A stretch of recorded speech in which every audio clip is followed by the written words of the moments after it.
Good morning, everyone, and welcome to the CBI at 10.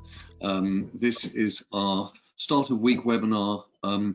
As people will have come to appreciate in 2020, it feels as though we deal with issues like 31 buses. They come at us all at once. And so today we're trying to navigate some of the things that the government is initiating, or at least discussing, around responses to the pandemic. And at the same time, of course, it's crunch time in the conversations and negotiations around Brexit. And the bulk of today's webinar is going to be focused on those Brexit negotiations and the implications for business. But I'm going to, and we're delighted that Sally Shorthouse, a partner of Bird & Bird, is here and joining us, and Martin McTague from the Federation of Small Business. Sally and Martin, thank you so much. I'm going to start, though, if I might, with Carolyn Fairburn. Carolyn, we'll get into the sort of harsher details, but this is a moment. You're in the office. You're back.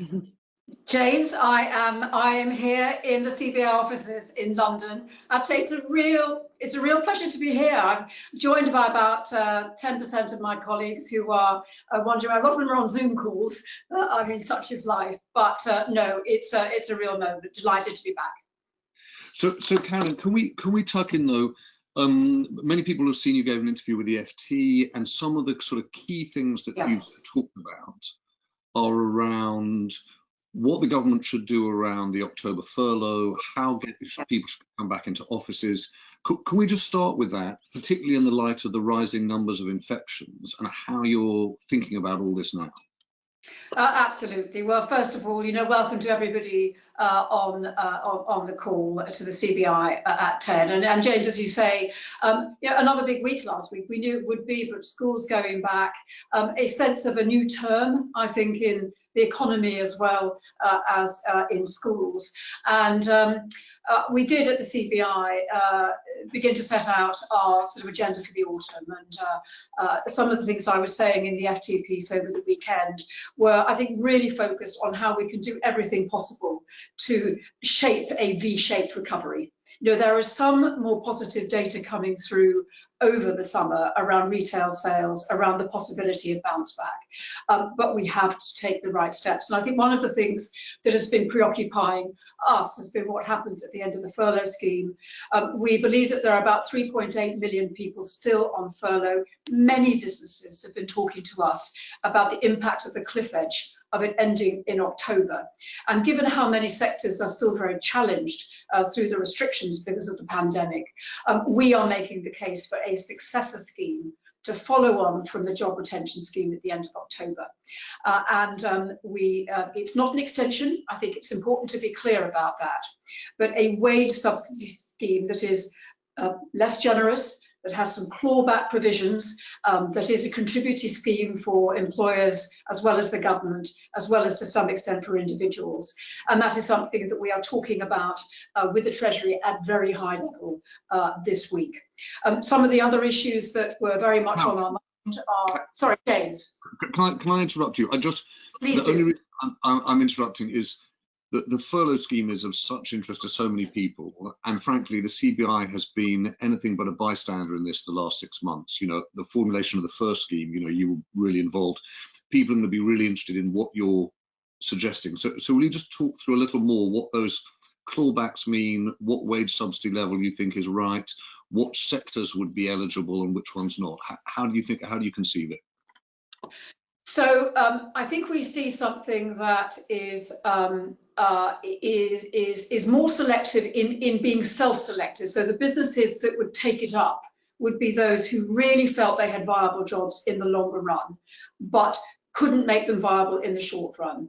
So we would see something around a minimum of 50% of hours worked, something that has possibly an even split of contribution for the other hours between employer, business and government. Clawback if those jobs were not retained. I mean, I think the idea that that should be paid back because the whole point is to protect jobs. We can imagine there might be a training requirement of some description for the non-worked hours, so that there was a real training boost that came out of this as well. And I think crucially, James, one of the other things that we see sitting behind this scheme is something that is for the medium term as well as just the short term with COVID. I think what we have seen from some other countries is they have the benefit of having schemes that were called short-time working schemes in place already.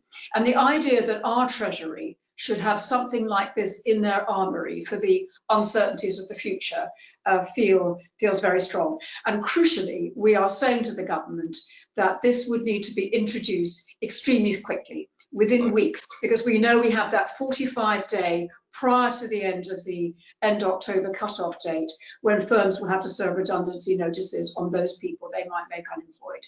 So there is a real time pressure on this now. And Caroline, so if we understand it correctly, a British version of something closer to the sort of continental Kurzarbeit short working schemes, which is much more conditional on what employers and employees are putting in. Exactly right. And we think we can make it better than the European schemes. I mean, I think one of the things that we say to Treasury is that we can kind of leapfrog and do something that is really appropriate for the UK environment. Hence, for example, having potentially a training component to it as well. But very much something that does for the medium and long term as well as the short term. And Caroline, what do you do about non-operating businesses, i.e. ones that can't have a 50% contribution, I don't know, a conference business or a theatre that is effectively closed?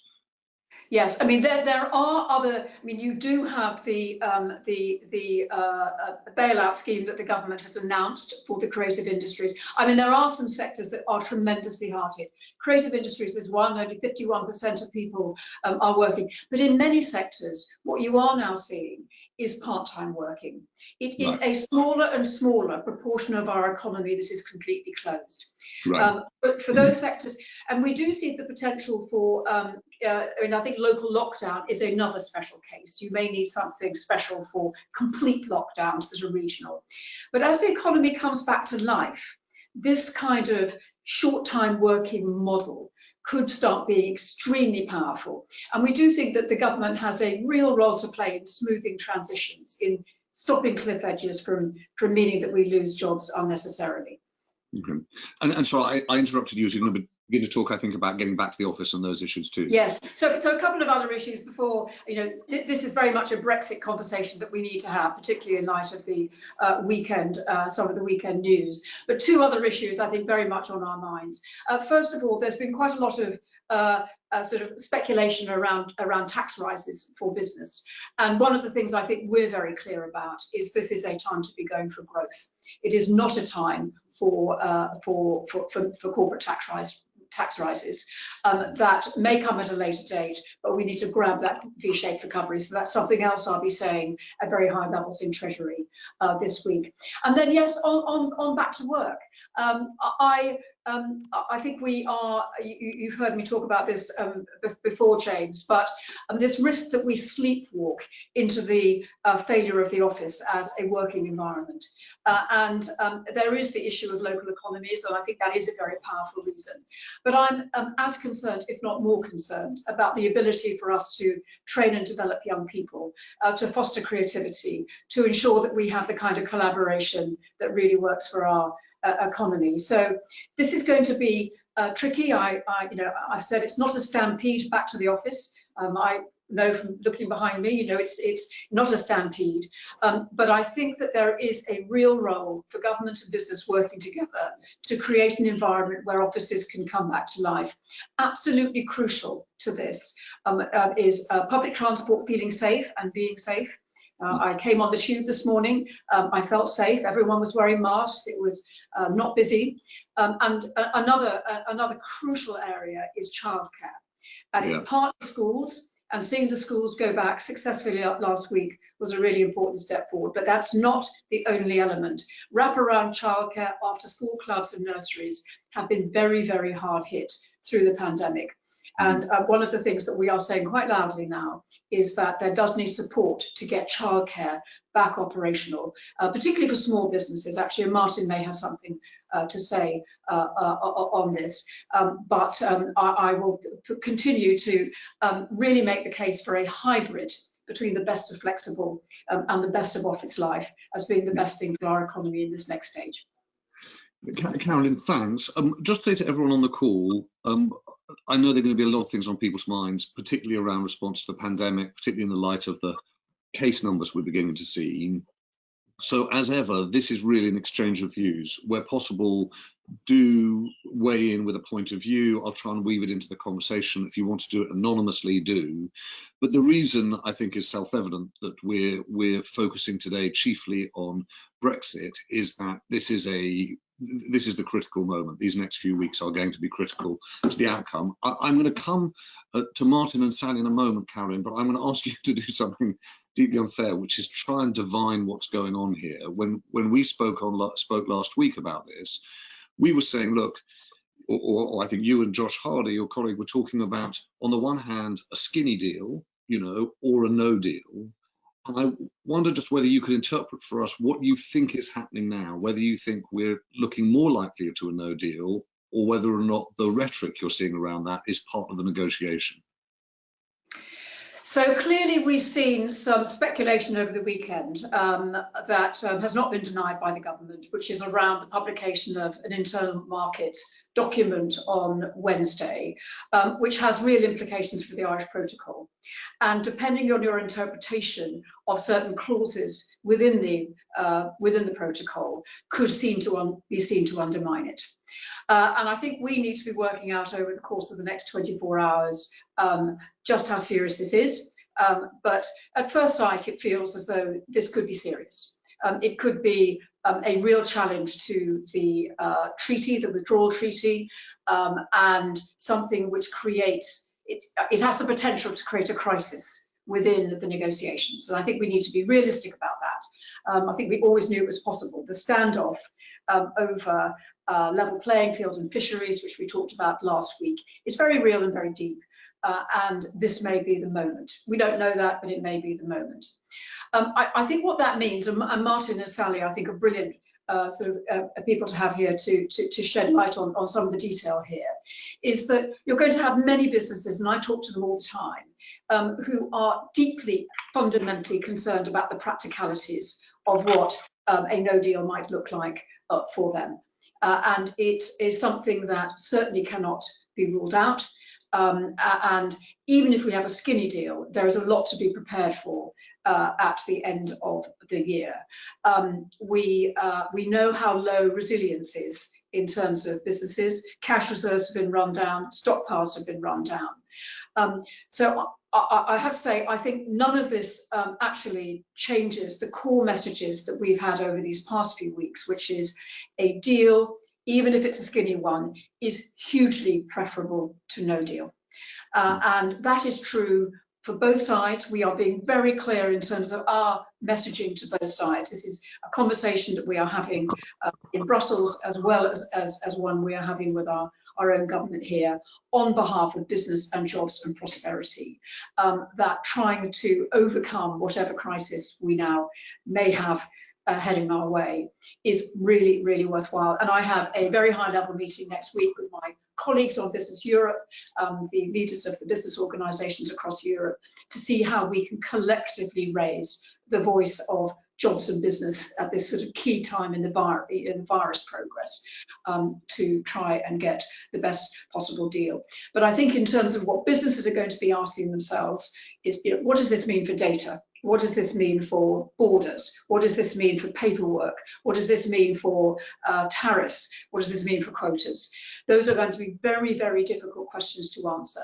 But we are going to try and do our best. So we said last week, James, we've set up our CBI Brexit transition hub, which is now live, getting a huge amount of traffic, and we will be trying to answer those really practical questions. But I think as we sit here now, this feels like a very, very challenging moment in the negotiations, and one which I'm sure there will be a lot of questions from members on. Yeah. Carolyn, thanks. Just to give you fair warning, I'm going to come back at the end of the conversation to talk a little bit about next phase ARS furlough, because there have been a bunch of questions about that. But let's dig in, if we can, Martin and Sally, on exactly the point Carolyn was making about the practical impacts of where we are. And Martin, if I can I just start with you? You know, you're the policy and advocacy chairman, I think, for the Federation of Yeah. Small Business. I imagine Yeah. that means your unfortunate task to try and explain to small businesses, you know, what they can sensibly do now, practically do now, to prepare for Yeah. outcomes that are not foreseeable. Yeah, I mean, the bulk of my role is trying to persuade politicians to take the interest of small businesses into account. But yes, you're right. I mean, there are probably three key areas where small businesses are really poorly prepared for the end of the transition period. I mean, the one area is clearly many of them haven't appointed freight forwarders or customs brokers. You know, they're not dealing with platforms at the moment. If you look at most small business exporters, they react to something. They get an order in that they weren't expecting from France or from Portugal or somewhere. They respond to that. That then sparks a bit of interest, but it is very informal. It never really takes a formal structure until they get much further down the line. They are not recognizing the need in many areas, in many parts of Europe, where they're going to need offices and distributors. They just won't be able to trade unless they have those. And then the third big area that I think is poorly understood is visa arrangements, because they're in a situation where in some countries you will go and you'll present at some sort of trade show. Well, that's counted as work. You have to have a visa. In other countries, it isn't counted as work. So you may send over a service engineer, and you might find that that service engineer needs a complicated set of documents before they can even go and work on the machine. So there are a whole host of things that most small businesses haven't even started thinking about. And the main reason they haven't thought about it is because they're on survival mode. You know, we're anticipating something like 700,000 small businesses will fail in the first quarter of next year. Now, ask them whether they're worrying about their survival or no deal Brexit. You know, they are completely focused on trying to get through that period. And so this is a sort of an irritation, something that's been there in the background like a toothache for years now, and is now flaring up again. That's the response for most of them. That's a vivid description, Martin. But Sally, can I just ask you, can you just so people have some sort of context for this, when we talk about a skinny deal, when we talk about a sort of slim deal, what does that mean is, if you like, left out of it? Just to Martin's point, what are the things that are not going to be touched upon by any such deal? So regardless of whether that deal happens or not, people can begin to plan for those circumstances. Yes. So my understanding of a skinny deal is it sort of gets us over a bit of an edge, and we might have some arrangement on some sort of tariffs and so on. There will be probably some expectation that there'll be more negotiation going down the road. But what does it not do? It doesn't deal with the real granular detail needed in many regulated industries, which are some of our traditionally most successful industries, such as pharmaceutical and healthcare, aviation, telecoms. We don't know where we are on data protection, for example, which runs through so many businesses. We've accepted that the EU will be treated as safe harbour. We do not have an acceptance that will be reciprocal. In the same way, you know, in pharmaceuticals, these big businesses had been ahead of the curve in getting supply chains sorted, the various qualified people in the different jurisdictions, backup manufacturing so that you limited the amount of cross-border traffic. But that's sort of, they've gone as far as they can because we don't know what the relationship is going to be next year. The MHRA, the Medicines and Healthcare Regulation Authority, have done what they can to show what we can do domestically next year. So, but there's only so much we can do within the scope of the United Kingdom. Another would be aviation. You know, it's another industry that is really hurting at the moment quite apart from Brexit. Again, there's uncertainty about security, about air traffic rights, and safety agreements and so on. And those are just two examples. So, I mean, in our pre-discussions, we all use the expression Groundhog Day. When I'm talking about advising clients, we say, oh, and we'll do seminars and we'll do one-to-ones about preparing for a no deal. And they say, oh, we've been around these houses so many times. In March last year, of course, we had the extension, so we didn't get the cliff edge. Then we had the last minute signing of the withdrawal agreement last year. But now we're faced with the cliff edge in far worse circumstances.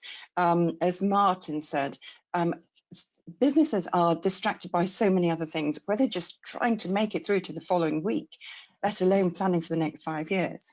They don't have the cash to invest in IT systems, which are needed to deal with this sophisticated new customs and tariffs arrangements we're going to be faced with. They perhaps don't have time to sort their workforces out, although I think a lot of that was done in advance. You know, a lot of employees have been encouraged to get their settled or pre-settled status. But most of all, they don't have the money for lots of stockpiling, which was absolutely crucial last year. And this is going to impact not only industry, but consumers and patients. The stockpiles that had been set up for a no-deal Brexit in pharmaceuticals, for example, were largely used up in COVID because there was so a lot less trade. Absolutely. Carolyn, can I just ask you to help us understand what's happening, particularly as regards this internal market bill? And the reason, obviously, as you say, is it may be a crisis. I just want to read you a question. Jonathan Dunn has asked this question. If the FT story proves to be accurate, aside from the direct Brexit implications, is it not the case that other countries with whom the UK is negotiating trade deals will begin to question the UK's seriousness as a negotiator? And I suppose the thing I really wanted to put to you, Carolyn, was that point in terms of the UK and the world. But if you stand back from it, you could say, look, you can see that this position, if what's reported is right, has a direct impact on Northern Ireland, the relationship with Ireland. It clearly has a potential implication for the relationship with the EU, future negotiations, and the transition itself. And as Jonathan Dunn points out, it may have a credibility impact with future negotiators. My big question is, the government knows all of that. Why would they then be doing it? Is state aid really a fight worth having? What are the benefits of greater flexibility in state aid that put all those things in play?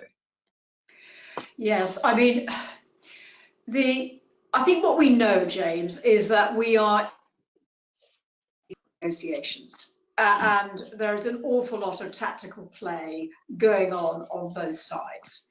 And what is very hard to read at the moment is whether this is tactical play or whether it is for real. I mean, what of course is true is that UK integrity in honouring international treaties is incredibly important. I mean, we are helping, working with the government at the moment in trying to create new trading relationships with Japan, with Australia, with the States. Integrity is very important, and the UK does very well on that. We have a very good reputation for being playing by the rules. So I think that we need to understand a little bit more about this. As I understand it, there are different interpretations around some of the clauses. That is what we are hearing, and some of this might be about interpretation. In terms of state aid and whether this is just a fight worth having, I mean, there is something quite curious about this, and it's been commented on by a number of people, and I've made this point to Michel Barnier. The UK is a country where the business community is not used to state aid. I mean, we don't demand it, we don't want it. It is an unsubsidized, in general, marketplace. So the idea that we are banging the drum for a much... However, this is clearly all tied up with concepts of sovereignty, which we know are very important to this government. They were very much part of the Brexit case. So I think I'm quite keen that we don't overreact to this point. We try and understand more about it. We recognise this is tactics, and it may well be tactics. It may be more than that, but it may be tactics. And we keep on making the case as a business community, loud and clear, for why getting a deal is so absolutely vital, given where our economies are. And we make that point to both sides. Mm-hmm. Okay, yes, Karen, thank you. Martin, can I just go back to you? You set out those 3 areas where people are going to have to deal with quite significant disruption. Practically speaking, what can small businesses do to get prepared? Where do they get the best information? How can they make sure that they're, as far as possible, they're prepared for these disruptions? There's a lot of good advice. I mean, we're providing it, and I know the CBI are providing it as well. There's plenty of advice, but I think that the problem is the point I made earlier about distraction. And then even if you say, I'm taking this issue seriously, well, there's resource. I don't have the cash to invest in this. I've got to focus my cash on things that are a short-term necessity. Or, and let's not forget this, you know, something like 50% of businesses are less than 10 people. They're less than 10 employees, right? So the guy running the organization is trying to be an accountant, he's trying to be an HR guy, he's trying.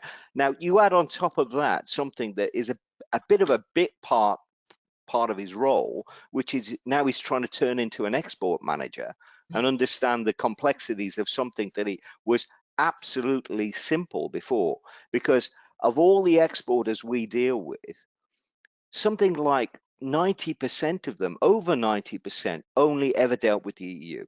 So for them, sending a package to Birmingham was the same as sending it to Barcelona. It made no difference in practical purposes. Now they're faced with all sorts of friction that they've never had to deal with before. And it's coming at the worst possible time where they are distracted, they're cash poor and time poor. And Martin, can I just understand, when you talk about the Federation of Small Business expecting, I don't know whether these are your numbers, 700,000 companies to fail in the first quarter of 2021, is that because that's the lag of 2020 and the pandemic, and then the impact of Brexit, that, if you like, that's the second shoe in this? Is that the reason why you're forecasting those numbers? The bulk of the effect is COVID, right? So you've got things like VAT falling due. You've got the first people that you know are back off furlough. Their NIC is due. There's a lot of people who are self-employed who are then having to pay their self-assessment in that first quarter. There are people that will have had some sort of delay on their existing facilities from the banks that will then find that those are falling due in that first quarter. And let's face it, there's a hell of a lot of retailers that unless they get a decent Christmas, they are going to, you know, pull stumps in the first quarter of next year. They'll be given no choice. And just to give us some sort of context, Martin, so do you think that the first quarter of 2021 looks actually tougher for small businesses than this fourth quarter? Absolutely. Yeah, there's a real squeeze on in the first quarter of next year. And it's a culmination of all sorts of events. Now, if you put on top of that a no-deal Brexit, it's like kicking a man when he's down. It's a terrible thing to do. And just one other thing, Martin, you say a lot of your time, obviously, I imagine, like Carolyn, is actually engaged in this conversation with government. Do you feel as though the sort of tough talk, the stuff that's emerged about internal market bill, these things are part of the negotiation, that in the end, the ambition of government is to come up with some kind of deal rather than no deal? I think so. Yeah. I mean, it may be wishful thinking, but I'd like to believe that the intention is to reach a deal. My guess is it's some sort of skinny deal that people can then say, well, look, you know, despite all the naysayers, we've achieved something. Here's our deal. But I really do believe that we'll pull back from the brink if we think that this could damage our reputation for, you know, honoring treaty obligations. Sally, can I just press you a bit further just on what you're saying? I mean, you know, when you rattled off that list, pharma, aviation, telecoms, data protection, you know, it's a fair bulk of the economy that you're talking about there. Mm. Practically speaking, businesses in those areas, and some of them are very big ones, of course, is your expectation that those much bigger businesses have made their peace with not being covered by a deal and are in fact better prepared? I would say that they have been preparing for it for such a long time that there is a sort of grim reality that this may be what they have to deal with. Not necessarily what they wanted in the first place, but you can see that, you know, there is some trend bucking. As you know, there was a thought that there'd be a big loss of investment and so on, but actually around Cambridge, for example, there's sort of biotech park there, and AstraZeneca, you know, putting their money where their mouth is. So yes, we believe that the UK does have a future, and therefore have worked round how they can do that in the context of being outside of the EU, and they've had time to deal with that. Sorry, Sal, I just want to put to you, because Claire Stewart's asked this question, which is, when we're talking about a skinny deal, are we talking about goods only, so that services are all outside this? Is that essentially what you think? And I suppose there's a secondary point that she's making, which is, what's the impact on exporting services from the 1st of January beyond data flows and workforce issues? Well, the withdrawal agreement itself dealt greatly with goods and not services. It's always been an issue. And I think this is something that will come back to bite us. People I know who are involved in the services industry, I mean, including legal services, but all sorts of consultancy and so on, are already feeling the bite that their services are not wanted or accepted in the EU, particularly in terms of EU type procurement. Has to be an EU company. So it's something that's, we talk about widgets and lorries taking fruit and veg and things going rotten. What we don't talk about is the 70% of the economy, which is actually provision of services, and something that traditionally we've been very good about. But I don't think it quite grasps the imagination as much as more tangible goods do. So yes, there will be. And Karen, can I have one other knock on it? Last week that we touched upon this a little bit, which was about a UK-US trade deal and some of the other trade deals. What's the sort of domino of this? What does a slim deal or a no deal do to the scope and timing of other deals? Yes, so as we said last week, the US deal is very, very unlikely to complete this year. I mean, very unlikely indeed. I think that the US will be watching quite carefully to see what the outcome is from the EU deal. I think a skinny deal would still create a decent framework for the US deal to move ahead next year. I completely agree with Sally. I think the biggest casualty of a no deal and even a skinny deal is going to be services, and I think that is a terrible shame. We've been campaigning really from the beginning to put services centre stage in this deal. I think that is feeling harder and harder to achieve. I don't think we should underestimate the benefits of getting a goods deal, a zero tariff deal. It's worth about 6 billion in tariff savings to get that. But the skinny deal could give the platform to build back to a proper services deal over the coming period. But yes, James, I think the US deal will require an outcome on the EU deal to be clearer before it can make any progress.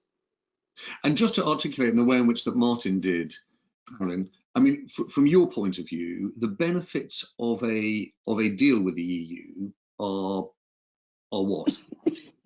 They are, I would say, threefold.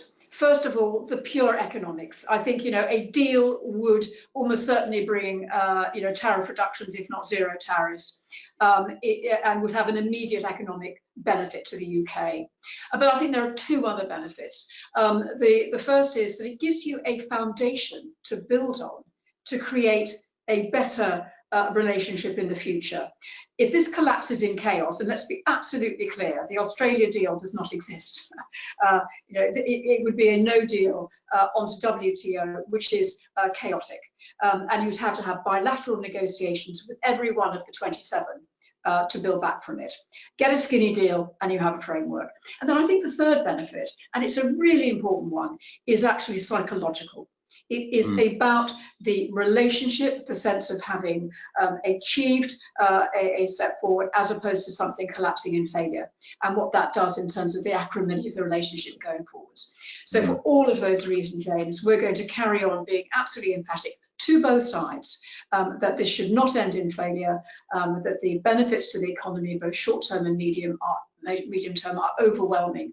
And I think the points that Martin is making about small business could not be overestimated. That the fact that small businesses, and many have been saying to us that having prepared twice for no deal, they simply cannot do it again. They cannot even begin to think about doing it again. So the vast majority will be hit by this full in the face with almost no preparations. And what that does to jobs and the economy heading into the new year. And I think it's a very powerful thing Martin is saying, that the first quarter of next year could be worse than the third and fourth quarter of this year. And we need to make that incredibly clear. And the same is true for small business on the continent. I know it because I hear it from them directly and I hear it from my colleagues. So the benefits of a skinny deal over no deal are huge, and we must continue to do everything we can to get the deal.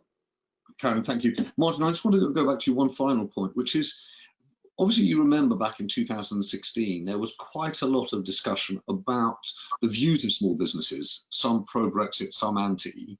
One person has asked a question, which is, how's it possible that the Prime Minister can consider no deal a quote-unquote good outcome? And I just wondered whether or not you think there are some of your members who would say, yes, it is a good outcome. I just want to know whether or not we're missing something in the texture here.